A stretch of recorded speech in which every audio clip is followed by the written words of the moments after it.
Maintenant, on va parler du chiffre.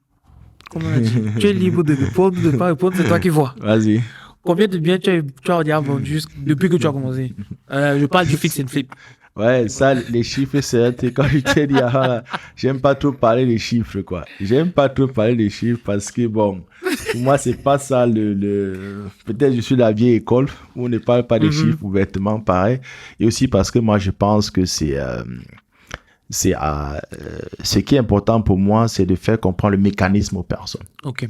Et non, venez me montrer, je fais un chiffre comme ça, tu vois un peu. C'est le mécanisme, c'est ça qui m'importe. Vous faire comprendre le mécanisme pour que toute personne qui m'écoute puisse aussi se lancer et fasse son chiffre et décide maintenant de parler de ce chiffre, quoi. Ok. Donc ça, je dirais pas trop, mais j'en fais assez. Mais est-ce que tu as, au début de l'année, est-ce que tu te dis, OK, il me faut tel nombre d'appartements d'ici décembre à la fin de l'année? Est-ce que tu te fixes un objectif de ce genre-là? Ou bien tu vas juste au Non, je n'ai pas cette pression, tu vois un peu. Je ne me mets pas cette pression parce que pour moi, c'est un truc que je fais, l'investissement immobilier, c'est parallèlement mon boulot principal. Ouais. Et quand tu fais un truc parallèlement au boulot principal, tu as plus de 40 à la semaine là-bas, il faut que ce soit une passion. Il ne faut pas que ce soit un effort, extra effort que tu fais et tout, au van où tu te dis, ouais, je veux ça et tout, tu vas craquer, tu peux pas supporter le rythme.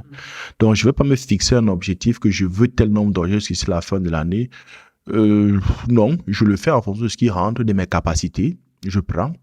Et là, cette année, j'ai quand même un peu réduit par rapport aux autres années. J'ai réduit parce que là, on touche déjà beaucoup de personnes depuis qu'on est online. On a commencé juste en novembre de l'année dernière, mais j'ai vu là 1000 abonnés sur TikTok. Ouais, 1000 abonnés sur TikTok, YouTube, je sais pas trop combien on est. On a dépassé les 1000 partout, ça va très vite. Et c'est aussi comme ça que les demandes rentrent, on essaie de gérer.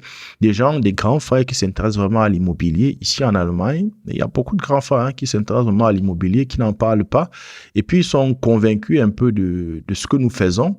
Ils s'intéressent, ils viennent. Et puis, là, maintenant, il y a certains que j'ai assisté. Là, il y a fait des achats ici non loin de Bamberg ici, et puis il faudrait maintenant m'occuper aussi de leur bien, de rénover ça, quoi. Ouais. Donc là, moi, je me suis dit, cette année, je vais réduire un peu le nombre d'activités, les biens que je rénove. Et te concentrer sur Pour me concentrer sur les activités, pousser un peu Emojize online, c'est-à-dire que assister toute mon équipe et tout, pour qu'on aille vraiment toucher le maximum de personnes, parce que ça doit être une plateforme où chacun vient trouver son compte, et là, il faut pousser ça. Et là, j'ai pas les capacités avec le même rythme de rénovation des appartements pour moi fixer des grands objectifs. Je pourrais pas les atteindre et en même temps aussi pousser online. Donc, j'ai un peu réduit. Et là, voilà, on a commencé à peine. Il y a déjà des projets que nous avons poussés pour nos clients Emojize qui nous ont donné leur confiance et il va falloir maintenant rénover leurs appartements, quoi. Oh là, donc voilà pourquoi tout cet été, à partir de mi-mars là et tout, j'ai bloqué ça pour eux. Et là, je veux pas encore dire que parallèlement, je veux avoir tel nombre d'objets pour moi que je vais faire. Je veux d'abord le faire pour ma clientèle. Parce que c'est des gens à qui j'ai dit, écoutez les gars, je vais vous montrer comment ça se passe. Ils nous ont fait confiance. Et là, je vais pas les décevoir. Il faut que je leur rende cette confiance. J'ai déjà dit, moi, à mon équipe, on va faire avec leur projet. Et sachant que on n'a pas toute l'année devant nous, quoi. Juillet, août, déjà, c'est mort parce que tous les techniciens sont en vacances. Ça, c'est le rythme des techniciens qu'il faut connaître. Juillet, août, c'est mort. Donc, après, il revient en septembre, octobre. À partir d'octobre, novembre, décembre, faut oublier, tu n'as plus les chauffagistes. Ils sont déjà pris dans les projets. Donc, tu vois, tu as juste une petite fenêtre, hein, que tu as à faire. Donc, on a réduit vraiment le nombre de projets que nous-mêmes on fait pour nous. Et on le fait maintenant pour nos clients qui nous ont donné leur confiance et que Emojize va les assister, quoi. Et en parlant de tes clients, c'est des clients camerounais, allemands, ils viennent de peu partout. C'est vrai que les gros chantiers là maintenant, c'est des Camerounais, c'est des grands frères qui sont ici un peu longtemps. Et c'est pour eux qu'on va faire des rénovations. Mais il n'y a pas que eux, quoi. Il y a aussi des Allemands. Et donc, les appartements, soit parfois je les récupère pour moi, ou bien quand quelqu'un veut et tout, je mets dans mon réseau, je dis écoute-toi. Et là, ceux que j'ai amenés, là, ils ont fait quelques achats. De très bons achats, ils sont super contents. Il va falloir retaper ça. Les appartements, c'est pour rien. Mais tu les soutiens seulement dans la rénovation en elle-même, tu les soutiens dans l'achat du matériel au bon coût, tu les soutiens? Dans la rénovation, hein, parce que regarde, moi, je ne fais pas la rénovation. Je t'offre la solution. Je te donne pas le produit, je te donne la solution. En fait, c'est ça qu'il faut comprendre. Le client veut la solution et non le produit. Quand tu l'as compris, ça veut dire que quoi? Tu vas venir lui dire, par exemple, parce que ces gens, ils sont même pas dans la ville, dans le coin ici à Nürnberg. Ouais. L'autre est vers Stuttgart, là-bas, l'autre est loin de l'autre bout de l'Allemagne. Attends, tu vas lui dire de venir acheter le matériel. Il a son boulot principal. C'est pas une passion. Oui, il veut investir, mais il n'a pas ce niveau de passion comme moi et tout pour ne pas passer la nuit là, passer la nuit au chantier, faire. Il va abandonner. Il veut un produit fini. Tu comprends? Ouais. Donc, nous, ce qu'on fait maintenant, c'est qu'avec le concept que nous avons, le 3D, où tu l'inclus aussi dans le processus de décision, tu lui montres comment ça fait parce que il faut aussi qu'il décide, quoi. Tu vois un peu, tu l'amènes un peu, voilà. Nous, on accompagne la personne, on te conseille, on te brate, on te montre comment ça se passe et tout. Le concept est défini, tu donnes ton accord, il y a le technicien, ça commence, donc la personne viendra seulement chaque fois au chantier quand elle veut, peut-être le week-end, les mains dans les poches pour contrôler, mais nous faisons tout, quoi. Okay. On te fait tout est défini et puis tu as ton projet qui est fini, c'est tout. Et on a toute une équipe d'experts qui gravitent autour de nous. Donc, il y avait besoin d'un acheteur, barateur, conseiller, fiscal, pape, il y a là qui est vraiment professionnel dedans. Et la plupart des gens avec qui nous on travaille, c'est aussi les investisseurs. Ouais. Parce que comme je dis toujours, la poule ne parle pas des problèmes des dents. Tu ne peux pas être là, tu n'as pas de femme, mais tu viens être conseiller des problèmes des conjugaux, des gens et tout. Tu n'as pas de dents, mais tu viens parler des problèmes des dents. Non, ça ne se passe pas comme ça. Donc, même le financier, celui qui fait le financement, qui est avec nous, nos partenaires, lui-même, c'est un investisseur immobilier, quoi. Mon technicien au chantier, c'est un investisseur. Tout le monde, le notaire, lui-même aussi, il a sa part d'immobilier, quoi. Surtout quand tu travailles avec des gens qui ont l'immobilier, ils ont une manière de penser, de voir les choses, quoi. Tu vois un peu. Il sait exactement ce que tu veux. Il connaît les problèmes d'un investisseur immobilier. Que quand tu prends quelqu'un qui vient de sortir, là, fraîchement de l'école avec ses lunettes, là, il regarde ces chiffres là-dedans. Même surtout au niveau du financement, je vois ça souvent dans la communauté. Et puis, ouais, il va voir quelqu'un qui va lui dire quelque chose. Bah, écoute, le mec, il est devant sa machine, il regarde. Ouais, ça, c'est la couleur verte, ça, c'est la couleur rouge. Bon, écoute, pour ça, j'ai pas besoin d'aller voir un conseiller financier, quoi. Je peux me mettre la check financière, je regarde aussi, je sais reconnaître le vert du rouge, okay. Quoi. Maintenant, on va jouer un petit jeu. J'ai une liste de mots que j'ai préparés. C'est des mots clés que j'ai toujours vu revenir dans tes différentes vidéos, tes différents posts que tu as fait. Et je voudrais que tu réagisses à ces mots-là de manière brève pour que les gens apprennent des choses. Certains de ces mots a été prononcé, par exemple, comme Grundriss. On a parlé du Grundriss, donc on ne va pas y revenir. Mais l'autre mot qui suit sur ma liste, c'est la salle de bain. Ouais, salle de bain, c'est la pièce centrale. La maison où tu crées le wow effect. Bah, toutes les autres pièces, le salon, c'est 4 murs blancs et tout, il n'y a pas grand chose, quoi. Mais la salle de bain, c'est un puissant levier où tu peux révéler les émotions. La manière dont tu fais les carreaux et tout, le concept, le design, et ainsi de suite. L'agencement des couleurs, le jeu avec les lumières qu'il faut, les spotlights qu'il faut aussi prendre en compte.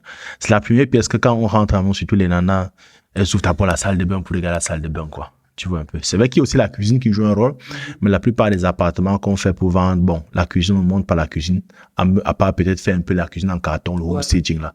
Mais il n'y a que la salle de bain vraiment où tu regardes. Et c'est la salle de bain aussi où les gens passent beaucoup plus de temps. Hein.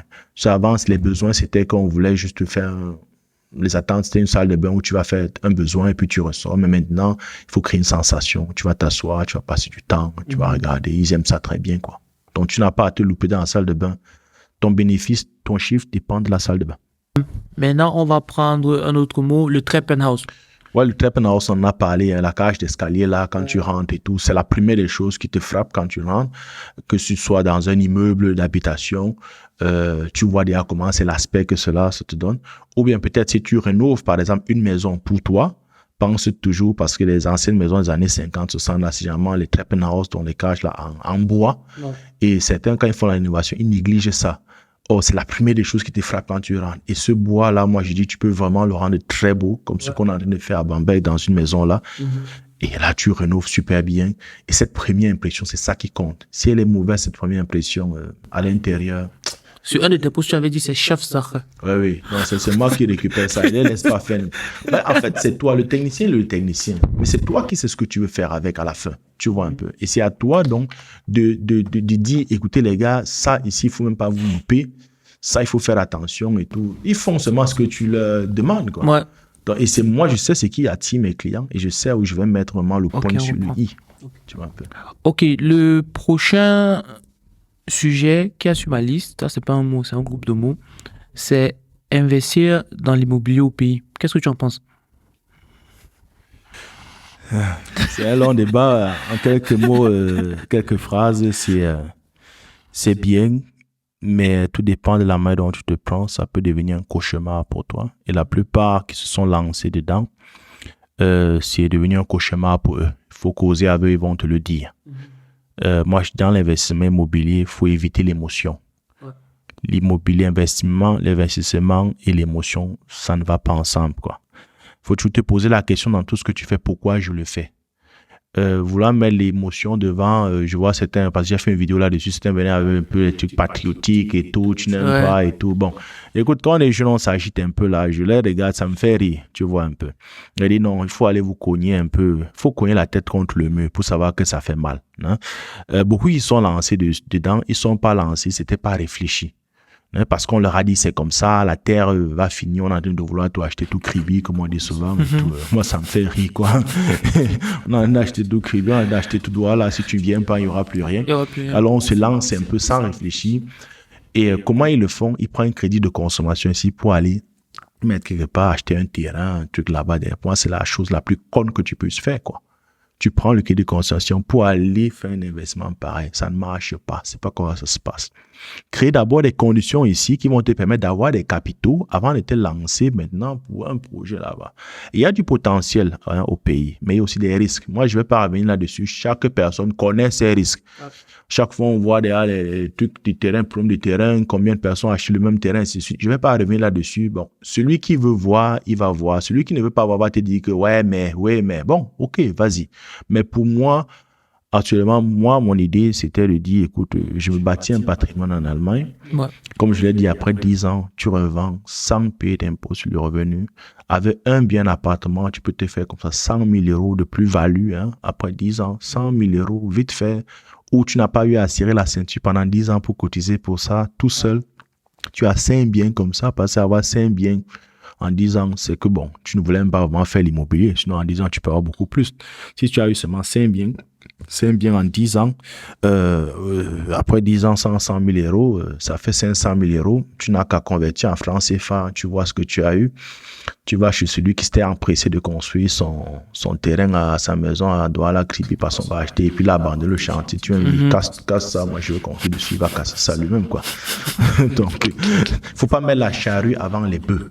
Et c'est ça, généralement, qu'on essaie de faire. On met la charrue avant les bœufs. On veut ça. On n'a pas de plan. Tu n'as pas de plan. Tu te lances déjà là sans réfléchir.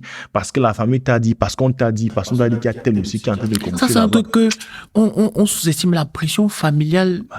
Bah oui. Écoute, Paul, si tu ne te libères pas de la pression familiale, tu ne pourras jamais avancer en Allemagne. Parce que beaucoup, ils sont ici, mais ils sont encore... La tête est là-bas. La tête est là-bas, c'est la famille qui dicte et tout. Je dis pas que ce que la famille nous dit est mauvais, quoi. Ils ne veulent que de ton bien, tu vois un peu. Mais tu es dans un autre contexte. Le monde, il a changé. Il faut que chacun fasse une introspection, son meilleur culpa, qui regarde un peu ce qu'il a appris, ce qui vient de la famille. Est-ce que c'est bien? Est-ce que c'est comme ça? Parce que tu es le capitaine de ta vie. Les conséquences, c'est toi qui vas les porter.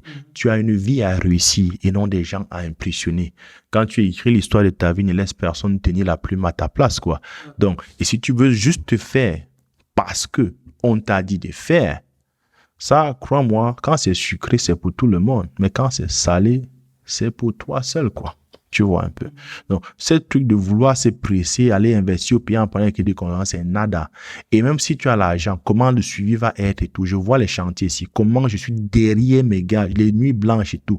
Je passe, tu es régulièrement au chantier pour contrôler, pour essayer que ça aille dans le bon chemin. Et j'imagine si c'est au pays, comment je vais le faire, avec qui je vais le faire. Mais plus je suis dans l'investissement immobilier, je vois que je me serais lancé dans ça aurait été la catastrophe, quoi. Mais je suis pas en train de dire de ne pas aller investir au pays, mais c'est le comment. Ouais. C'est le comment des choses, quoi. Dans la vie, il ne faut pas toujours suivre les gens parce qu'ils ont fait. Tu suis aussi le moutonisme. Ouais, le suivisme. Le suivisme. Il a aussi fait, mon ami l'a fait. Tu connais l'enfant, on t'appelle là tu connais l'enfant de Mamagne qui était là-bas. Il est en train de construire l'immeuble. Ah, moi, je suis ici comme ce n'est pas encore construit. Bah, tu ne sais pas quand est-ce qu'il a commencé. Peut-être que quand on va me voir ici d'ici quelques années, je m'en vais lever l'immeuble au pays. Il va se dire que, mais tu vois, l'autre là, en Allemagne, il y a un gars en Allemagne, là, il a conçu l'immeuble là-bas. Mais vous ne savez pas comment il a fait, quoi. Ouais. D'où il est venu. Il ne faut pas que tu fasses que la pression, il ne faut pas te laisser être sous pression, la pression des autres, quoi. Parce qu'il ne faut pas que la pression des autres fasse que tu manges ta semence pendant qu'ils sont en train de manger leur récolte, quoi. Donc, quand il sera en train de bouffer ma récolte, ne me regarde pas et puis dis, ah, il bouffe la récolte, c'est la récolte que je bouffe. Et toi, tu bouffes ta semence. Ouais. Donc, Coco, tu devais planter d'abord, ça produit avant que tu manges. Tu as évoqué le mot suivant sur ma liste, crédit de consommation. Ouais, le crédit de consommation, ça, c'est ce qui empêche beaucoup de pouvoir percer ici en Allemagne, quoi. Beaucoup, ils commencent, ils s'embourbent dans des crédits de consommation. Et après, quand ils se rendent compte qu'ils veulent investir, ils ne peuvent plus. Beaucoup n'investissent pas en Allemagne, pas parce qu'ils ne peuvent. Surtout un certain âge. C'est un grand frère là, il n'investit pas parce qu'il ne veut pas, mais il ne peut plus. Il ne peut plus. Ponte. Le crédit l'a tué. Il est là juste comme ça, et puis il a commencé comment? Toujours le classique, projet du pays. Projet du pays, gros mariage, voiture. Ça, il peut déjà être d'ici le classique. Je connais déjà tout ça, quoi. Tu as vu le film maintes fois. Le film là maintes fois. Donc quand je vois un petit jeune s'agiter là et tout ça et tout, je sais déjà où ça va terminer, quoi. Il y a un âge, il est difficile d'avoir des crédits ici pour l'immobilier en Allemagne et tout. Donc le crédit de consommation t'empêche. Et le drame en fait, c'est que quoi, comme nous avons étudié, nous avons des grosses connaissances dans beaucoup de secteurs, l'industrie, l'aéronautique, la médecine, docteur, médecin, ingénieur. On est vraiment qualifiés. Et ça fait qu'on travaille dans les grosses boîtes, dans les big players dans le monde. Les Camerounais sont là. Le drame, c'est que l'éducation financière, c'est zéro. C'est zéro. Et ça fait qu'on est un danger pour nous-mêmes. C'est comme un gamin, un jeune, un adolescent, il a ses 15-16 ans là. Il a les gros muscles là, il sait que le monde est à ses pieds. Tu prends, il n'a pas de permis de conduire, tu lui mets un bolide, une Ferrari entre les mains. Il est un danger pour lui et pour son entourage. Ouais. Et c'est un peu ça le drame un peu dans la communauté. Beaucoup ont un gros salaire, tu as 3-4 000 euros à la fin du mois, ils ne savent pas trop quoi faire avec. Et là, les portes des crédits te sont ouvertes, les instituts de crédit t'écrivent et tournent dans les crédits qu'on ne donnerait pas à quelqu'un qui gagne ses 800 euros, 1000 euros. On lui donne ça, il en prend. Et c'est ça après qui le bloque. Et quand il veut avoir ce crédit maintenant pour l'immobilier, il s'en va là. Et c'est la déception. On ouvre, on voit, tu as étudié, les Allemands disent académique, hein, pas que j'ai étudié et tout, ça a une valeur pour eux. Waouh, tu es ingénieur, waouh. Dès qu'on ouvre le dossier comme ça, on ouvre le dossier financier, mais tu as le mode de vie d'un gars qui touche le social, quoi. Tu es un danger, pourtant il faut qu'on te protège. Non, on te refuse seulement, quoi. Quand on parle de crédit de consommation, tu as parlé du mariage, tu as parlé des investissements au pays. C'est tout ce qui est crédit qu'on prend pour la voiture, par exemple, aussi, null procent financier. Oui, même c'est le 0% financement et tout ça, c'est les trucs qui te plombent ta bonité, tu vois un peu. Et moi, je dis ça, c'est les grands postes, mais il y a encore les plus petits postes, ainsi de suite. Et pour moi, généralement, ça s'enchaîne. Prenons seulement juste le cas de la voiture, tu vois un peu. Par exemple, on dit, je fais pas le mariage de 50 millions, mais la voiture, ça, c'est un truc beaucoup dedans, tombe dedans. On aime conduire les gros bolides. Moi, j'aime conduire les grosses voitures, quoi. J'ai dit, moi, je quitterai l'Allemagne, je viendrai seulement ici en Allemagne. En été pour conduire, aller à fond sur l'autoroute, j'aime bien ça et tout, boire ma bière, faire du ski et tout. Mais il faut pas mélanger les pédales, il faut aller pas à. Par contre, vous pouvez faire ça, je ne dis pas qu'il faut pas consommer, hein, parce que la vie, c'est pourquoi on vit. Je veux pas dire faire une vie de sainteté où tu ne fais rien et tout. Il faut aussi avoir ses plaisirs. Mais pour avoir ses plaisirs, moi je dis, amène ton argent d'abord à travailler pour toi. Donc, construis d'abord la machine qui va te permettre. Donc, tu as ton salaire que tu gagnes. Avec ce salaire, construis la machine qui va te permettre de générer des sous, du cash flow. Et c'est ça que tu vas utiliser le temps pour consommer. Amène ton argent à travailler pour toi et que ce que ça donne, c'est ça que tu peux dire que tu consommes. Ne mets pas la charrue avant les bœufs. Ne mets pas la charrue avant les bœufs. Autre mot que je trouve important qui revient souvent quand on te côtoie, c'est Masayo. Tu as prononcé ce mot-là. Parle-nous de Masayo. Masayo, moi je suis pas historien ou bien sociologue. Peut-être s'il y a les grands frères qui nous écoutent qui sont sociologie. Moi j'ai grandi à Douala, dans un quartier là, et puis on avait toujours les tontons au quartier, on appelait Masayo. Masayo Jean, Masayo Paul, je sais pas trop. Et puis et lui, tous ces tontons là, ils étaient des bricoleurs. Ils faisaient tout. C'est-à-dire qu'en même temps, quand les poulets sont malades, c'est lui qui donne le capsule pour les poules, il est vétérinaire. Ton enfant est malade, c'est lui qui traite l'enfant. Il est maçon, il est électricien, il est couturier, donc il fait tout. Il a son mot à dire dans tout, quoi. On les appelait Massayo. Je sais pas si c'est parce qu'ils faisaient tout qu'on les appelait Massayo ou bien qu'ils s'appelaient Massayo. Je connais pas l'étymologie, donc il faut pas qu'un sociologue ou bien un historien vienne tirer sur moi. Mais tous les tontons qu'ils connaissaient, quand on mettait devant leur nom Massayo, ils faisaient tout. Mais aujourd'hui, quand je regarde par recul et tout ce qu'ils faisaient, c'était du bricolage, tu vois un peu. Et donc moi j'appelle ce genre Massayo. Bricolage, on a toujours besoin de ce genre de personnes. Il est un peu, les Allemands disent handwerkliche begabt. Mais c'est des Massayo pour moi. Donc, il sait toucher à tout. Tu peux pas toucher à tout. Il est spécialiste dans rien. Il est spécialiste dans rien. Et donc, les avoir, j'ai certains, dans mon entourage, des Allemands, hein, je les appelle toujours mes Massayo. Ils rient, c'est ce que tu veux dire. Ils utilisent un peu pour ces petits trucs, il va réparer chez le locataire là-bas et tout, il a fait, il va le faire. Il vient réparer un peu un truc de tuyau, là, l'eau qui coule, en même temps, il y a l'ampoule qui est là, l'électricité ici, c'est un peu le faire. Mais si tu leur donnes ton chantier complètement dérénové, ce sera un bricolage. C'est qu'un amas de bricolage, c'est tout. Parce qu'il peut pas, il n'a jamais fait. Ouais. Il va te prendre les sous et puis après, ça va foirer, quoi. Ok. Ouais. Maintenant, on a fini avec la liste de mots-clés. On va passer à la troisième partie, l'open bar.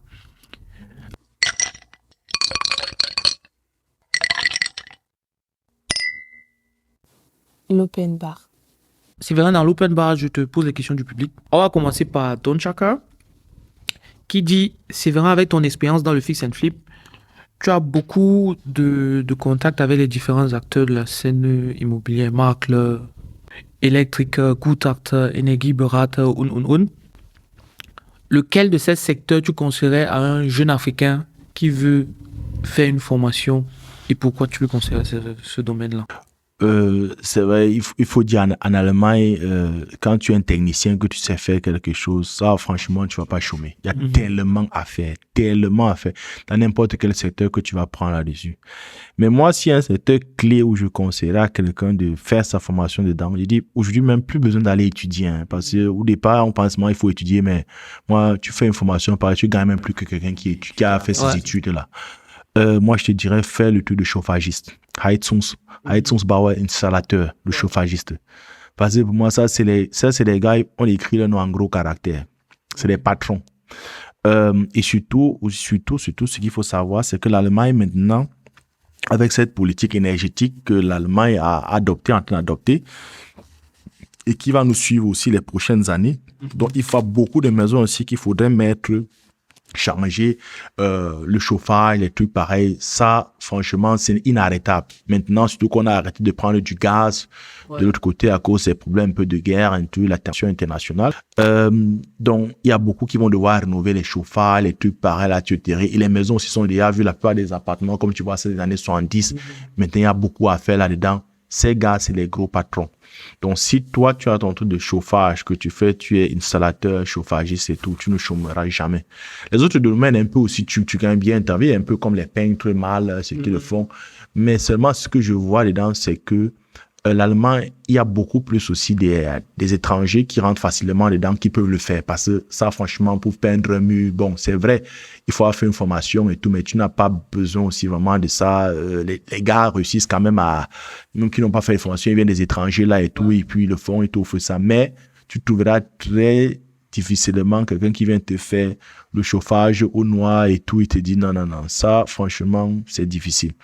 Et l'Allemagne ouvre cette année, officiellement, elle est en train d'ouvrir ses portes maintenant pour attirer la main-d'œuvre étrangère qualifiée. Exactement. Et tout. Dans tout ce qui est domaine technique, là, on n'a pas. Il manque. Je disais l'autre jour que je vais aussi rénover complètement cette année. Je l'ai acheté fin de l'année. Et là, je me suis dit, il y a le Hausverwaltung qui m'a écrit parce qu'ils vont refaire un peu toute la tuyauterie dans le bâtiment. Comme ils vont refaire la tuyauterie dans le bâtiment, ils m'ont dit, écoute, on va vous avertir quand ça va commencer. J'ai appris ça à la fin de l'année dernière. Je suis allé voir cette société. J'ai dit, vous commencez quand? Ils m'ont dit, ouais, écoute, cette année, s'ils vont le faire. Et je leur ai dit, écoute, j'ai mon appartement. Cet appartement, je vais le rénover complètement. Je vais tout refaire, la tuyauterie, le chauffage. Peut-être, vu que vous êtes déjà dans le bâtiment, vous le faites aussi, quoi. Ah oui, c'est probable, mais bon, on peut pas encore te dire, on va te faire signer en février, on va te faire en 2023, début 2023. C'était novembre de l'année dernière.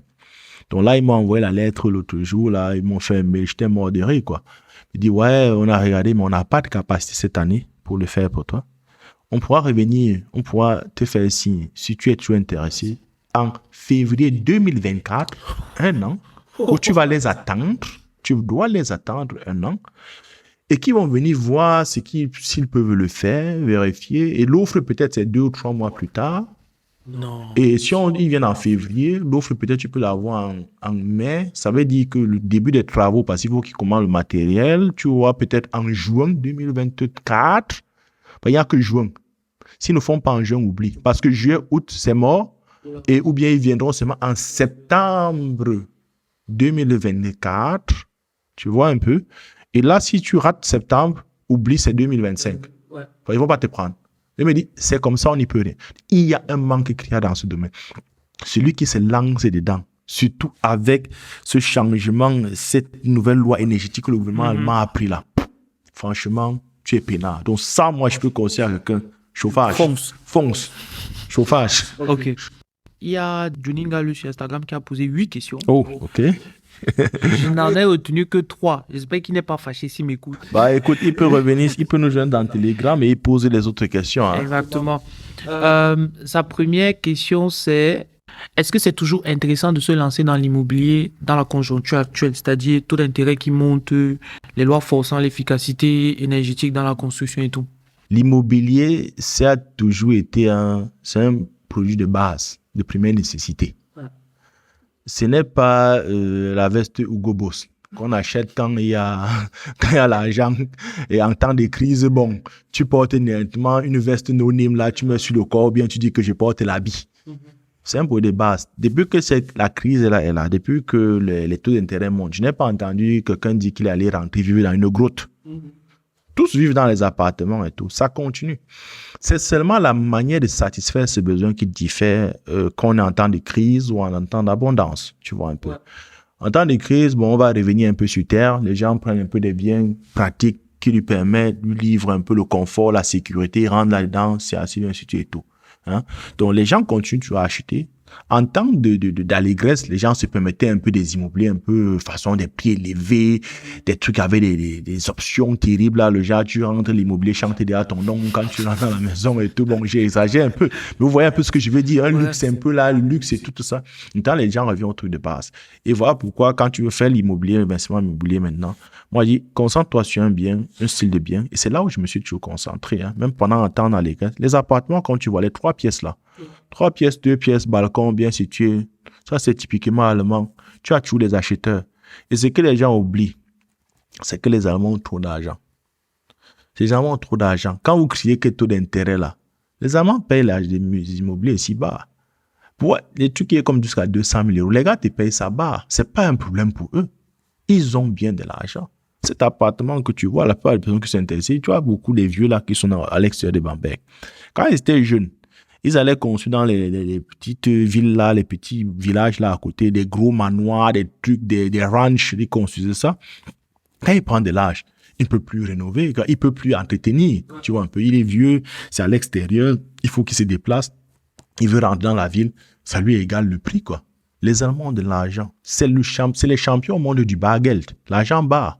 C'est comme ça. Donc, ils vont payer ce genre de biens. Et aussi, il ne faut pas qu'on oublie que avant les biens immobiliers, les taux d'intérêt, on avait les taux d'intérêt 8%, on a payé 8%, 10%. Ouais. Mais comme ces dernières années, on était habitués à 1%, 0%, maintenant, on gagne 3%, 4%, oh, c'est impossible et tout ça. Non, on investit toujours dans l'immobilier, quoi. Donc, tu peux investir en immobilier. Seulement, je serais prudent pour quelqu'un qui dit que je vais acheter pour moi-même actuellement et vouloir fonctionner comme c'était avant. Là, jusqu'à quelques années, l'année dernière, ça va être un peu difficile pour lui. Mais si tu veux investir dans l'immobilier maintenant, il y a des bonnes offres, des bons deals que tu peux faire maintenant, que tu achètes très bien. Tu peux discuter. Avant, tu ne pouvais pas discuter. Tu avais toujours un compte qui venait mettre un peu plus. Donc, tu peux vraiment discuter. Et aussi, il ne faut pas qu'on oublie, les taux d'intérêt, quand c'est l'investissement immobilier, tu les déduis de tes impôts. C'est déduit de tes impôts.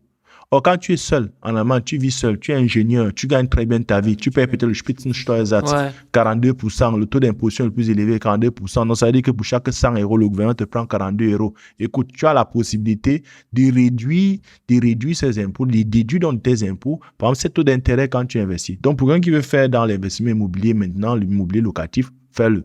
Si c'est un peu pour acheter pour lui-même, je dis réfléchis un peu. Ouais. Comme on aimait souvent acheter les gros trucs là un peu pour flasher les gens et tout. J'ai une grosse maison pour moi et tout. Ça ne te pardonnera pas. Ok. Deuxième question de Johnny Galleux. Quand est-ce que tu trouves judicieux pour un étudiant de s'intéresser à l'investissement immobilier? Le plus tôt possible. Le 1er juillet, met son pied en Allemagne. Parce que l'investissement immobilier, c'est pas la veste Hugo Boss qu'on met et on enlève. C'est une philosophie de vie, une manière de voir les choses, de penser, comme une religion, ça te colle à la peau. Et ça, c'est différents paramètres, c'est beaucoup de paramètres qui rentrent dedans. Comme je t'ai dit, c'est un way of life. Ouais. Le way of life, tu vas dire que quand je commence le way, c'est un processus, tu vois, un peu qui mûrit à le temps. Par exemple, l'étudiant qui arrive, son premier pas, pourquoi je dis que même quand il arrive en Allemagne, ben, s'il le sait, il y a des décisions qu'il ne va pas prendre, des choses qu'il ne va pas faire. Il y a beaucoup de ces grands frères-là que leur péché qu'ils ont commis pendant qu'ils étaient étudiants les poursuit jusqu'aujourd'hui, les empêche d'investir. Je me souviens à l'époque, c'était la Citibank, ou c'est quoi on appelle Targo Bank, Citibank. Ouais. À l'époque, il donnait un peu les cartes et des crédits que tu pouvais aller, les gars prenaient ça, aller payer. Tu pouvais descendre jusqu'à 500 euros. Oui, 1000 euros. Je me souviens, j'étais encore pauvre petit étudiant à Clausthal, et puis il y a une amie qui venait de Bremen, elle me dit, tu n'as pas appris, on te donne l'argent, il y a une banque qui donne l'argent pour que tu partes au pays. Waouh, ok. Eux, ils descendaient au pays régulièrement. En fait, c'est ces cartes de crédit un peu là que tu donnais, ils comprenaient rien et tout. Moi, j'avais refusé ça, quoi. Donc, tu vois, il s'embourbe déjà dans ce genre de crédit, qu'il embourbe, qu'il va de crédit en crédit. Et là, pendant qu'il est étudiant, il va aussi envoyer les grosses voitures au pays pour qu'on dise qu'aussi il envoie la voiture à tel et tout ça. Donc, tu vois un peu, il commence à épuiser toutes ses capacités dans des trucs pareils qui vont le suivre pour plus tard. Donc, ça, c'est la première des choses. Si c'est-à-dire que je vais investir dans l'immobilier, il faut qu'il sache que pour plus tard, pour qu'il puisse vraiment investir dans l'immobilier, il doit être très propre, très clean en termes de bonité. Que quand la banque tire ta chouffe, tu es transparent. Pour ceux qui nous écoutent au Cameroun, en Allemagne, chacun est noté un dossier financier géré par cette entreprise, la Schufa. Oui, la Schufa. Et la Schufa enregistre tous les mouvements financiers que tu as. Si tu payes pour ton téléphone en retard, la Schufa saura. Si tu prends un crédit, la Schufa saura. Donc, quand tu vas à la banque, on a un dossier clair sur tout ce que tu fais. Moi j'ai vu certains ici, il n'a pas payé, par exemple, les trucs des factures de téléphone. Ouais. Il n'a plus payé, et puis il n'a plus fait si on l'appelle, et puis quoi qu'il a acheté le téléphone, il part prendre notre téléphone et tout. Et ce qu'il a oublié, c'est qu'un jour, il découvre qu'il était dans la Schufa depuis, et puis ça l'a suivi depuis des années, ainsi de suite, quoi. Et ça peut même t'empêcher d'avoir un appartement à louer, parce qu'il y a certains qui demandent ça. Écoute, ça t'empêche vraiment. Il regarde ça, et même peut-être même pour plus tard d'avoir d'autres contrats de téléphone, parce que maintenant tout est centralisé, quoi. Il regarde. Puis c'est le drame, comme j'ai dit, le drame, c'est que c'est un habit ici, quoi, qui sont comme au pays. Parce que au pays, tu peux disparaître. Ouais. Tu vois un peu. Ici, tu ne disparais pas en Allemagne. Tout ce que tu fais te suit, te poursuit toute ta vie. Hein? Donc, voilà le plus important. Il y a en tant qu'étudiant, éviter ce genre de trucs de consommation. Et après, l'autre point pour moi qui est important que je dis à quelqu'un qui vient de débuter, commence très tôt à t'intéresser à d'autres cultures. Commence très tôt à t'intéresser. Parce que quand tu vas faire dans l'immobilier, imagine un peu tu as l'immobilier et que tu veux louer. La probabilité que tu loues ton immobilier à un Africain est plus élevée en Afrique qu'en Allemagne. Ouais. Cameroun, que tu trouves un Camerounais. En Allemagne, la probabilité que tu trouves un Camerounais, Boudois, Bouloué, c'est vraiment très faible, c'est nul. Donc, ceux gens avec qui tu vas affaire, c'est des gens d'autres cultures. Tu as des Allemands et des Turcs, j'ai tout chez moi. J'ai des Syriens, Irakiens, Afghans, j'ai tout. Je connais leur mentalité. Et pour moi, c'est parce que très tôt, j'ai commencé à collaborer avec eux. Comprendre c'est des humains, qu'est-ce qu'ils veulent, comment ils fonctionnent et tout. Donc, si tu commences ça très tôt, ça va t'ouvrir l'esprit et il sera très facile pour toi d'investir et de lancer et d'accepter d'autres cultures parce que le business de l'immobilier, c'est autre, quoi. Tu vois un peu. Et ça, c'est un conseil que ma maman m'avait donné à l'aéroport avant que je quitte le Cameroun et ça m'a resté dans la tête jusqu'à aujourd'hui. Elle m'avait dit, écoute, ça, je peux pas te dire te donner un conseil pour là où tu vas, mais je vais te dire quelque chose. Elle n'avait jamais été en Allemagne, à l'extérieur, elle te dit, je vais seulement te dire, là où tu vas là, c'est pas tout ce qu'ils font là-bas qui est bien. C'est pas aussi tout ce qu'ils font là-bas qui est mal. Ouais. Ce que tu vas trouver là-bas qui est bien, prends et ajoute à ce que tu as déjà. Ce qui est mal, laisse tomber. C'était tout. Okay. Et ça en dit long. Ça, c'est bon. Dernière question, celle de Johnny Gale toujours. Comment peut-il constituer son équipe de handwerker s'il n'est pas du milieu? Moi, je veux seulement te dire que c'est une question qui ne peut pas être répondue en 2-3 mots. Moi, pour être simple, fais-toi accompagner. Rentre en contact avec nous, avec l'équipe Emojizer. Si tu as un projet et tout, on va t'accompagner. Et là, tu auras le temps d'apprendre. Et c'est ce que ces grands frères qui nous ont donné leur confiance ont fait. On va les accompagner. Là, ils ont le temps vraiment d'apprendre. Et ils ont appris seulement le premier contact avec le vendeur, le bien à l'achat. Déjà, ils ont appris beaucoup de choses, les experts, ainsi de suite, ainsi de suite. Parce que là, maintenant, je vais te dire, écoute, comment te construire une équipe de trucs. C'est juste en testant. Ça, il faut le dire. C'est juste en testant, en faisant. Learning by doing. C'est l'avocat. Il faut tester. Or, c'est un truc que tu peux pas tester, tu peux pas les appeler maintenant, tu n'as pas de biens, tu dis, écoutez les gars, bon, je vous écris, si par exemple j'ai un bien, comment on peut faire là? Est-ce que vous, va dire, tu crois que j'ai rien à faire chez moi? Va te faire foutre, quoi. Donc, c'est seulement quand tu auras un bien. Or, quand tu as là le bien, c'est même déjà trop tard de commencer avec eux. C'est risqué. Pas que c'est trop tard, mais c'est risqué, quoi. Ouais. Parce que là, tu donnes de l'argent et puis tu regardes, quand il t'a foutu le bordel, tu peux pas, oui. Or, quand toi, tu es avec nous, si tu fais avec nous, on va te montrer comment ça se passe. Tu as l'occasion d'apprendre, même déjà le vocabulaire, le jargon de là. Et comment tu dois contrôler ton chantier. Si bien qu'il te sera facile plus tard après de le faire toi-même dans ta zone, dans ton coin et d'aller petit à petit. Donc, par exemple, on est en train d'organiser le prochain workshop sur la rénovation immobilière comme c'est en avril là. Donc, si il nous écoute et qu'il voudrait bien prendre part, il rentre dans le groupe Telegram. L'information sera là. Je te ferai aussi part de cette information. Ceux qui veulent peuvent prendre part à ce workshop parce que ça traite justement de cette problématique. Les techniciens, comment faire avec eux, comment gérer, ainsi de suite. Donc, tu prends déjà les premières notions. Ok, ça c'était les questions du public, c'était l'open bar. Maintenant, on passe à l'afterwork, la dernière partie du podcast. On arrive vers la fin.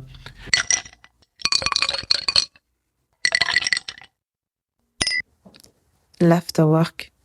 Première question de l'afterwork. Quels sont les 3 conseils que tu donnerais au jeune Séverin qui arrivait à l'époque? Au jeune Séverin qui arrivait à l'époque? Ouais, le jeune Séverin qui arrivait à l'époque et qui ne sait pas encore ce que tu es devenu aujourd'hui. Ok, bon, je comprends.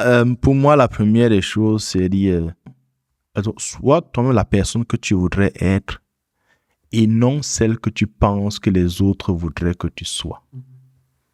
Donc, sois toi-même ce que tu voudrais être et non ce que tu penses que les autres voudraient que tu sois. Fais ta vie. Tu es ton propre chef de ta vie. Le passé, c'est derrière toi. Le futur, c'est dans tes mains. Oublie-le. Donc, et tes décisions que tu dois prendre, remets-toi en question. Qu'est-ce que je veux vraiment? Il n'y a plus papa, il n'y a plus maman ici, là. Tu es le seul. Et quand tu le sais, il y a une manière dont tu prends les décisions. Si tu restes toujours bloqué dans ton passé, là, un peu, qu'est-ce qu'il veut faire? Ou bien je vais faire pour plaire. Ben, c'est généralement ça le problème. On fait pour plaire. Et plus tôt tu arrêtes cette mentalité, cette conception, mieux ça vaut pour toi. Okay. Et plus tard, si tu continues longtemps dedans, ça va te faire très mal. Et l'autre aussi, entoure-toi des personnes qui ont une vision de vie, qui ont un style de vie que tu voudrais aussi avoir. Et quand il y a un style de vie, c'est pas un style de vie là, bon, à chacun de voir. Si tu veux être jet-setter, jet-setter. Ouais.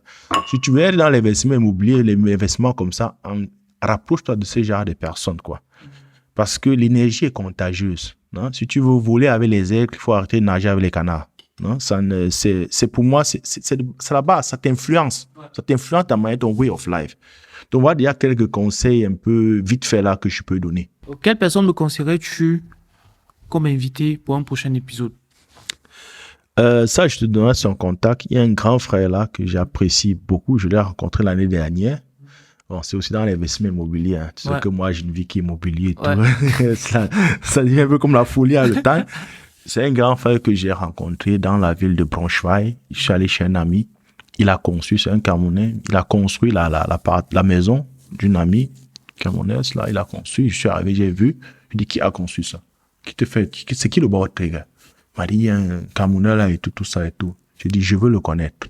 Je veux le connaître. Il m'a donné son contact et tout. J'ai appelé. Il était quelque part dans mes Braunschweig. Je suis allé le rencontrer, quoi. J'ai dit, waouh. Ça, j'étais vraiment émerveillé de voir ce niveau de professionnalisme, de qualité, quoi. Et c'est ça qui m'a beaucoup impressionné. Et lui, je lui ai dit, je voudrais aussi le présenter à mon équipe Emojizer et tout. Ouais. Parce que lui, ce qu'il fait, il fait comme je fais. Moi, je prends les anciens biens, je retape. Lui, il construit à zéro. Tu vois un peu. Et on a des chevauchements, on a des trucs un peu ensemble. Et moi, j'aimerais vraiment qu'il fasse partie aussi de mon équipe Emojizer. Parce que là, pour ceux qui disent, écoute, moi, je veux plutôt construire à nouveau. Voilà, par exemple, une personne. Et Emojizer doit donc être cette plateforme où vous avez différentes personnes qui viennent avec différentes expertises, où on se retrouve là-bas et on mutualise les énergies. Et donc, que chacun se met dans son coin et croit qu'il invente le fil à couper le beurre. Donc, lui, je peux te le conseiller. Mais est-ce qu'il sera d'accord de venir parler? Non, ça c'est autre chose. Je vais lui en parler. Je t'enverrai le contact. Je vais discuter avec lui. Je vais lui dire, écoute, voilà, surtout s'il écoute encore ces podcasts, je dis, écoute, c'est un super bon truc. Ouais. Et va voir la manière dont tu fais professionnellement. Je crois qu'il sera d'accord. Il est vraiment intéressant. Très humble, très calme, très calé dans son domaine. Ça va être aussi intéressant. Ah, il est intéressant. Ça va être intéressant. Ça m'a fait plaisir de discuter avec lui. Ok. Et quand on voit la qualité du travail que tu proposes dans tes appartements, et quand tu imagines émerveillé par le travail de quelqu'un d'autre, je peux un peu imaginer ce qu'il propose lui dans ce truc. Mais je crois que ça va vraiment bien s'amuser. En tout cas, il fait propre. J'adore les gens qui font un truc professionnellement. Un peu comme je t'ai dit avec toi aussi, quand j'ai vu ce que tu as fait, waouh, j'adore ça. C'est un truc qui nous manque. On aime toujours faire les trucs de tourne dos. Un peu comme les restaurants tournent dos derrière. Offrez un service de qualité. Vous êtes dans un pays où la qualité c'est en gros caractère, où les gens sont prêts à payer vraiment pour un truc de qualité. Toi, tu fais un truc de tourne dos. Comment on peut te contacter? Ça, c'est une question que je pose de manière standard dans cette partie. Mais je vais poster tous tes liens. Ouais, tu vas poser les liens. Moi, je dis, soit tu rentres dans Telegram pour être en contact direct avec moi, poser tes questions, ou on a aussi cette adresse email contact@emojizer.com, où les personnes qui veulent être en contact avec nous peuvent directement nous écrire, laisser un mail là-bas, et après on prendra contact avec eux. Exactement. J'ai un petit jeu. Qui m'a été proposé par une personne sur Telegram. Ok. Il faut que tu devines qui c'est. C'est une personne qui a remarqué comme moi que tu aimes beaucoup les proverbes, que tu es marabout. C'est pour ça qu'on t'appelait. C'est les collègues du French qui m'appelaient marabout. Il a fait une sorte de top 5 de tous tes proverbes. Ok. Donc je vais te donner les proverbes, il faut que tu devines. Tu as 2 essais pour deviner qui c'est. Ouh, ça sera difficile quoi. Mais tu le connais. Ouais. Premier proverbe. Si on te dit que dans une marmite, il y a seulement de la viande, tu envoies ta main dedans sans regarder, tu sors avec l'os. Mon gars, j'ai le retour. Tu vois qui c'est? Ça s'appelle Larry. Ah, il a trouvé du premier coup. Ça s'appelle Larry. Ouais. Il a trouvé du premier coup. Ça faisait rire quand je disais souvent ça, quoi. J'aurais peut-être pas dû commencer par celui-là alors. Ouais. Mais les autres proverbes qui sont dans le top 5, c'est pas parce que tu es végétarien que le lion ne va pas te manger. Là, le troisième, tu l'as sorti. La poule ne parle pas des problèmes de dents. Celui-là, il va falloir qu'on le traduise pour ceux qui sont au Cameroun, qui ne comprennent pas l'allemand. Wer viel Mist, einfach machen. Ça peut être encore Larry. Ça c'est Larry. C'est clair, tous viennent de Larry, en fait. Mais est-ce que tu peux traduire celui-là pour ceux qui nous écoutent et qui ne comprennent pas la langue? En fait, wer viel Mist, c'est vrai que ça s'entend bien en allemand parce qu'il y a ce jeu de mots là, avec les mêmes lettres. Ça, je l'avais eu d'un collègue, d'un aîné allemand, quand j'ai commencé à Michelin. Bon, lui, il est à la retraite depuis. C'est comme je t'ai dit, je me suis entouré des vieux, quoi. J'aime bien discuter avec eux. Parce que ça me permet de bien entrevoir la vie. Et là, jeune ingénieur sorti de l'école, tu connais un peu tes chiffres dans l'ordinateur, tu veux que tout soit tout droit, bien dessiné, et tous les chiffres, ça passe. Bon, il y a la réalité du terrain, quoi. Et donc, j'allais toujours à l'atelier, là, surtout quand on fait les gommes pour faire les pneus et tout, tu vois. Ça dépend, ça se dilate, ça va, tout. Et donc, tu mesures ici, tu mesures là-bas. Lui, il me regarde, il a toute la tête blanche, il me regarde. il gratte sa tête toute blanche, son menton, et puis il me dit que vers Mist. Il dit quoi? Et il dit aussi, ils ont un dialecte ici, les Francs. C'était un peu trop dur. Je lui dis, mais en Franc, ça s'entend encore beaucoup plus dur là. Il dit, mais qu'est-ce que tu veux dire? Ça m'a fait beaucoup de Il me dit, ouais. En fait, c'est que quoi? Quand tu essaies de trop calculer, de trop réfléchir, tu veux que ce soit précis, que ça donne comme ça. Non, attends un peu, mais il faut d'abord prendre ça en compte. Attends un peu. Oui. à la fin, ça soit un mist, quoi. C'est la merde que ça te donne, quoi. Donc, ça veut dire, il faut agir. C'est vrai, faut essayer de réfléchir quand tu fais l'investissement immobilier. Ne lance pas les yeux fermés, n'envoie pas ta main dans la marmite, on te dit qu'il y a la viande, tu vas sortir l'os. En fait, ça va te faire mal. Et réfléchis un peu, essaie un peu, fais-toi accompagner. Après, je dis, fais-toi accompagner. Ne fais pas des grosses formations, les gros trucs là, on s'imagine, tu vas avoir fait la Sorbonne pour que je puisse investir. Non, fais-le simplement et lance-toi. Parce que le plus important, c'est aussi de démarrer. Ouais, c'est important de démarrer et tu vas apprendre en fonction. Moi, je dis quelqu'un, même un idiot qui se lève, il se met en route, il arrivera plus rapidement à destination que 2 sages qui restent assis à calculer l'équation de la courbe de la route avant de pouvoir se lancer. Donc, machen. Réfléchis, mais ne reste pas seulement là que ça doit donner exactement ici et tout, et tu pourras pas. Parce qu'il y a trop de paramètres qui sont indépendants, qui ne sont pas mathématiques. Mm-hmm. Tu vois un peu. Ouais. On va pouvoir faire film Miss. Dernier proverbe du top 5, lui aussi il est en allemand.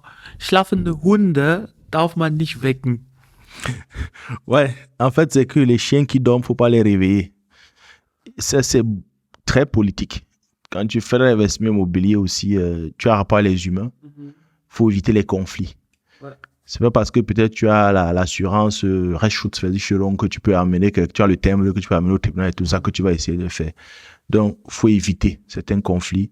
Ça peut être, par exemple, quand tu fais dans les rénovations. Moi, par exemple, ici à Bamberg, je suis beaucoup plus en mode, comment je peux dire, en mode solo là, je passe comme en dessous du radar. Tu sais pas que c'est vrai, t'es là. Donc, je quadrille vraiment cette ville, mais j'essaie de ne pas me faire voir un peu partout là, tu vois un peu. Parce que souvent, tu risques de réveiller un peu des problèmes, ou il y a des jalousies, des trucs pareils. Regarde, ich schlafe nur, laisse-moi den. Ou bien parfois, quand je rénove comme ici là, il y a par exemple les voisins un peu, tu rénoves, ça cogne du dessus, les voisins un peu, c'est un peu bruyant. Les voisins essaient un peu de se plaindre et tout. Il faut pas laisser que ça devienne sur un conflit. C'est vrai, j'ai le droit ici, ainsi de suite. Là, il y a les petits gestes que je fais pour eux et tout. Ouais. Donc, j'évite que ça arrive sur un conflit, quoi. Par exemple, ici, il y a une voisine qui est venue, elle a son robinet. Une vieille là, elle voulait changer depuis des mois. Elle a fait ça depuis 8 mois. Quand on lui promet, les techniciens promettent de venir, ils viennent pas. Parce qu'ils viennent pas changer un robinet, t'es fou, quoi. Parce que pour eux, ils n'ont rien à gagner dedans. Et la vieille, là, l'eau coule là, mais elle ne peut pas. Ouais. Je dis, écoute, bon, je viens changer vers elle. J'ai envoyé mes gars aller lui changer ça. Il y a l'ampoule ici, là, aller changer là. Donc, pour éviter que ces personnes, et puis. Tu tues un conflit dans l'œuf. Tu le conflit dans l'œuf, quoi. Donc, éviter de réveiller un chien enragé qui dort. Fais tout et tout, puis continue à dormir. Ça me fait penser à une histoire que j'ai vue. Je regarde souvent des vidéos, des interviews des basketteurs. Et il y a un basketteur qui avait joué à l'époque contre Jordan. Et qui dit que ce jour-là, Jordan n'était pas en forme. Il sait pas, Jordan n'était pas dans le mood. Et quand il est passé à côté de lui au troisième carton, au début du quatrième carton, je crois, il lui a dit, ouais, Jordan, franchement, il fallait rester à la maison, tu es nul, tu n'es même pas si fermé que ça. Jordan l'a regardé et il a sorti une phrase un peu comme celle-ci. On ne réveille pas un chien qui dort. Tu veux jouer au basket? Attends, je vais te montrer. Ouais. Il les a laminés. Oui, c'est ça, quoi. Parce que c'est ça l'humain. Hein. Tu peux réveiller un humain et te dire, écoute, moi, je te finis seulement par principe. Pas parce que je suis lésé, mais comme tu veux faire, je vais te montrer. Et toi, quand tu fais un investissement, il faut économiser ton énergie, quoi. Tu as des gros défis. Tes défis, ce n'est pas venir bagarrer avec elle. Je vais te montrer, tu sais à qui tu as fait, tu sais qui je me suis et tout ça. Écoute, ça sert à rien, quoi. Ça sert à rien. Les conflits, moi, j'évite des conflits. C'est quand un conflit est inévitable que moi, je dis, je dois être le premier à frapper, quoi. J'ai une autre question que j'ai oublié de te poser. Tes sources de motivation. C'est vrai que j'ai quelques livres que j'ai lus. L'un qui m'a beaucoup plu, c'est Père riche, Père pauvre. Ouais. Poor Dad, Rich Dad. Tu es mon troisième invité, tu es le troisième à sortir le livre là. Je crois que c'est un truc que vous avez en commun.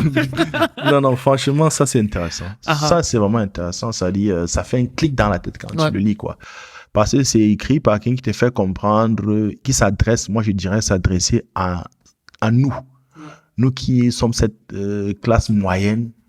On n'a pas de parents qui achètent les appartements qu'on veut étudier. Exactement, quoi. Pour cette classe moyenne arrivée ici, tu as ton salaire, tes 2 000, 3 000 euros qu'on te donne là. Et tu en dehors c'est un confort là. Maintenant, on est ingénieur, on est docteur de la vie. Je suis arrivé, je n'ai plus à continuer. Et donc, tu n'as pas cette éducation financière. Ce livre, Kiyosaki, ce monsieur, il te fait, donc, il parle à toi qui es dans cette situation. Donc, tu te sens concerné. Écoute, quoi. Tu peux le mettre en œuvre et franchement, tu vas voir comment ta vie va changer. Okay. Donc, c'est le way of life qu'il enseigne, c'est cette manière, ça m'a beaucoup motivé. Et moi, j'encourage les gens à le lire. Si tu n'aimes pas lire, il y a ça sur YouTube, tu peux suivre, tu peux écouter. Si tu n'aimes pas écouter, tu peux regarder les images, puis il y a ça sur, en film et tout, tu regardes et tout. Donc, il y a ça c'est une partie. Et puis, l'autre partie, ce qui me motive dans ma vie, moi, c'est pas parce que je ne lis pas que j'aime pas lire et tout, mais c'est, quand je dis learning by doing, des personnes, la vie des personnes, hein, de cet âge-là et tout, causer avec eux, ils ont beaucoup à transmettre. En fait, on les a même déjà en Afrique, ils nous accompagnent. Ici, on ne les a plus. Non, parce que tu n'as pas ton grand-père qui est toi, mais il y a ces vieux-là ici que tu peux causer avec eux. Il y a certains vieux, c'est des feignants. Alors, tu le reconnais qu'il a été feignant et puis c'est la conséquence. Il y a d'autres vraiment qui ont été vraiment, et il va te dire. Donc, ça dit, tu lis sa vie comme si tu lisais un livre. Moi, je me souviens, mon premier appartement, quand je suis arrivé à Bamberg, que j'ai acheté aussi à Bamberg, ici, là, je viens de commencer à Michelin, là, et tout, je voulais arracher tous les portes et tout ça, que je casse, je trouvais ça vieux et tout. Et puis, j'avais amené un collègue, là, avec qui je m'entendais super bien, il a arrêté depuis des années aujourd'hui, mais souvent on se voit. Lui, il est toujours en train de construire, quoi. Chez lui, quand il casse, il reprend, il retourne, toujours en train de boulot. Et puis, il est venu me dire, mais tu sais pas que les portes là, tu peux prendre ça, c'est vrai, c'est des vieux, mais tu ponces et puis tu remets une autre couleur, tu fais c'est bien et tout. Et non, mais il faut jeter, tu vois, c'est vieux. Il me dit, il est vers fin de génération. Dans la génération des jeteurs là, vous savez pas qu'on peut réparer un truc. C'est-à-dire, il m'a tancé comme un père tance son fils, quoi. Il dit, ah bon? Viens chez moi. J'ai retapé ces portes. Aujourd'hui, jusqu'aujourd'hui, c'est toujours là, c'est super beau. Pourtant, j'allais jeter. C'était du bon bois. Parce que le bois qu'on a maintenant, là, quand tu vois les trucs, c'est le bois pressé, là, c'est le copeau. Donc, pourquoi il te dit que je ne lis pas les livres, ça ne veut pas que je ne lis pas, mais je lis la vie des autres. C'est le learning by doing. Et j'ai plusieurs personnes pareilles, quoi. Que je m'entends avec eux, je cause avec eux. Ils me disent, dans toutes les villes où je suis passé, hein, j'ai toujours ces contacts avec ces vieux que je vais souvent les rencontrer. Non, c'est bon. Ouais. Je crois que là, on a fait le tour. Ouais. Merci d'avoir été très patient avec moi. Merci d'avoir pris le temps de répondre à mes questions. C'était vraiment très enrichissant. Et franchement, j'ai pas envie de couper quelque chose. Généralement, au montage, je coupe un peu, mais là, j'ai vraiment pas envie de toucher quelque chose. Tous ceux qui veulent le suivre, Emojize, sur les différentes plateformes, je vais vous placer les liens en dessous de l'épisode, dans les show notes du podcast. Mais vous pouvez déjà aller sur Instagram, sur la photo que j'ai postée de Séverin. Il y a déjà tous les liens que j'ai pu trouver. Et quand il enverra l'invitation, en tout cas, quand il annoncera le prochain workshop, vous serez au courant de présence. Ouais. Donc, merci d'avoir répondu aux questions, merci d'avoir partagé ton expérience avec moi et avec tous ceux qui vont m'écouter. Et je te souhaite tout le bonheur possible pour la suite. Ouais, merci d'être venu et d'avoir fait ce chemin. Et merci du boulot que tu fais, de dénicher des talents, des personnes qui font dans un domaine bien précis et qui pourraient profiter à la communauté. C'est un bon boulot que tu es en train de faire parce que maintenant, il faut rassembler toutes ces énergies. Chacun dans son coin est un fort, mais on ne devient puissant que quand on est dans un cercle où on a d'autres aussi qui sont vraiment puissants, quoi. Parce que être seulement soi seul quelque part, ça ne sert à rien, quoi. Donc, je trouve très bien ce que tu es en train de faire. Je te donnerai tous les éléments dont tu as besoin. J'encourage nos auditeurs vraiment à s'intéresser à le thème, à ce qui concerne l'immobilier. C'est un puissant levier qui peut vous être utile plus tard, soit pour retourner au pays, ou bien peut-être pour assurer votre avenir ici en Allemagne ou celui de ses enfants. Vous êtes de la classe moyenne. La classe moyenne, vous n'avez pas d'aide du gouvernement que vous allez avoir. C'est chez vous qu'on prend pour faire des remises d'impôts aux riches. C'est chez vous qu'on prend pour donner à la classe pauvre pour pouvoir consommer. Donc, et vous, c'est à vous de vous débattre vous-même pour pouvoir assurer votre avenir. Et pour moi, l'immobilier, c'est l'un des seuls, je dirais, le seul investissement qui vous permet en peu de temps de vraiment de vous bâtir vraiment un patrimoine costaud. Parce que là, vous déplacez beaucoup d'argent. Et quand tu déplaces beaucoup d'argent, si on coupe seulement 1% sur ça pour te donner, c'est pas petit. Hein? Alors que si tu déplaces seulement 1000 euros, là, c'est rien, quoi. Donc, j'encourage beaucoup aussi à regarder un peu ce que c'est que l'immobilier, à éviter un peu tous ces pièges dont on a parlé, les crédits de consommation, ainsi de suite, à se faire accompagner par des professionnels. Et nous, chez Emojizer, on est prêt à accompagner des personnes qui désirent se lancer. Le prochain workshop, soyez là, ceux qui peuvent être, ça nous fait vraiment plaisir. Soyez tellement obsédés par vos objectifs que on vous traite même de fou, quoi. Parce que ceux qui n'en ont pas, ils vont vous traiter de fou. Pensez aussi, votre boulot que vous avez aujourd'hui, c'est très bien de les avoir, mais ce boulot, c'est juste pour payer les factures. Hein? Dans la journée, ce que tu fais, comme je dis toujours, de 8h à 17h, ça paye tes factures. Et c'est ce que tu fais de 18h à 23h. C'est ça qui construit ton empire ou bien construit l'empire de Facebook ou bien de Netflix. Ouais. C'est tout ce que j'avais à dire. Merci, Paul. Voilà, c'est terminé. Merci d'avoir écouté cet entretien. Kaolo Bar est disponible sur toutes les plateformes de podcast, que ce soit Apple Podcast, Google Podcast et Spotify. N'hésitez pas à donner 5 étoiles sur Apple Podcast si vous avez aimé le contenu. C'est une étape importante pour faire découvrir le show. Vous pouvez également le suivre sur Instagram sous le nom Kaolo Bar-le podcast et tous les liens sont à retrouver dans la description de cet épisode. Je vous dis donc à très vite pour une nouvelle discussion autour de la vie en Allemagne. Ciao.